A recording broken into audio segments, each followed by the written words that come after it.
ముంబై హీరోయిన్కి సంబంధించిన వ్యవహారంలో వైసీపీ అడ్డంగా దొరికిపోయిందనే చెప్పాలి. వైసీపీ నేతలకు సంబంధించిన కొంతమంది నేతలు ఈ హీరోయిన్ని బెదిరించి ఆమె పేర తప్పుడు కేసులు పెట్టి దాదాపు 40 రోజుల పాటు జైల్లో ఉంచారని చెప్పేసి కూడా ఆమె చెప్తూ వచ్చింది. సో ఇది గతంలో జరిగినట్టు గత ప్రభుత్వంలో ఉన్నటువంటి పెద్దలు చేయించారు.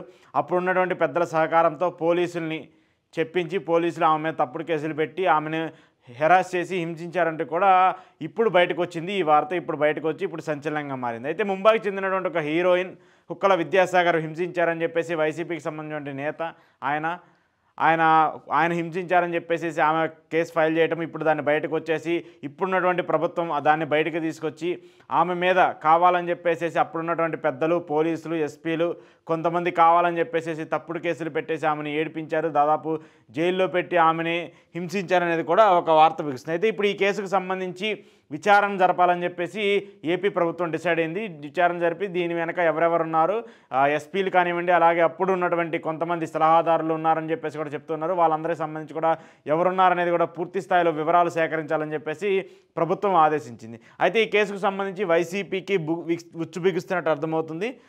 ఉచ్చు బిగుస్తోంది. ముంబై నటి కేసు సర్కార్ సీరియస్. విచారణాధికారిగా ఏసీపీ స్రవంతి రాయ్ నేడు విజయవాడకు కాదాంబరి జత్వాని వేధింపులపై వాంగ్మూలం ఇచ్చే అవకాశం.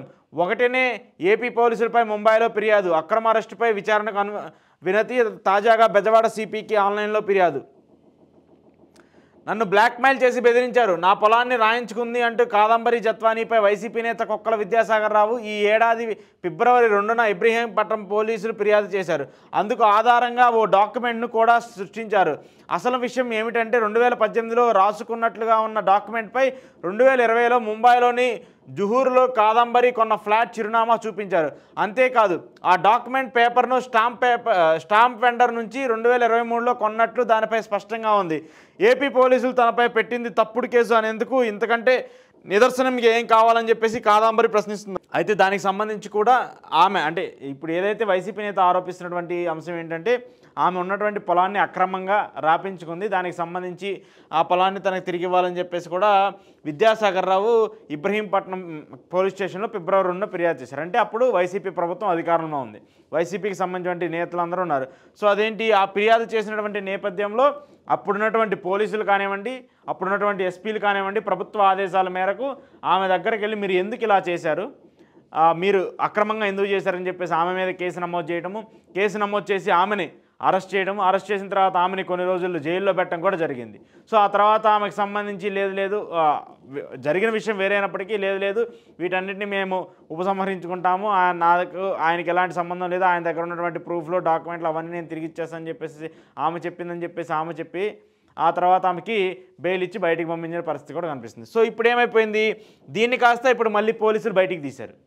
బయటికి తీసి హీరోయిన్ని తీసుకొచ్చి వాంగ్మూలం ఇచ్చే విధంగా ప్రయత్నించారు. మీకు ప్రభుత్వం సెక్యూరిటీ కల్పిస్తుంది, వాంగ్మూలం ఇవ్వండి, వాంగ్మూలం ఇచ్చిన తర్వాత దీని వెనక ఎవరెవరున్నారు, మీకు మీద అంటే మీకు సంబంధించి ఎవరైతే నోటీసులు ఇచ్చినటువంటి పోలీసులు ఉన్నారో వాళ్ళ మీద కూడా చర్యలు తీసుకుంటామని చెప్పేసి చెప్తొస్తున్నారు. అయితే ఈ కేసుకు సంబంధించి ఏసీపీ స్రవంతిని అధికారిగా నియమించారు. ఆమె ఈ కేసుకు సంబంధించి విచారణ అంతా కూడా చేపట్టనుంది. జగన్ ఆదేశించారు, మేము పాటిస్తాం అంటూ అడ్డగోలు పనులు చేసిన పోలీసు అధికారుల చుట్టూ బలంగా ఉచ్చు బిగిస్తుంది. ముంబై నటి వైద్యురాలు కాదంబరి జత్వానీని తప్పుడు కేసులో ఇరికించి ఆమె కుటుంబ సభ్యులను అరెస్ట్ చేసి అక్రమంగా నిర్బంధించి చిత్రహింసలు పెట్టిన కేసులో సీనియర్ ఐపీఎస్ల పాత్ర తేల్చేందుకు రంగం సిద్ధమైంది. 2 తెలుగు రాష్ట్రాలతో పాటు ముంబైలో సినీ వర్గాల్లో సంచలనం సృష్టించిన ఈ కేసుపై కూటమి ప్రభుత్వం దృష్టి సారించింది.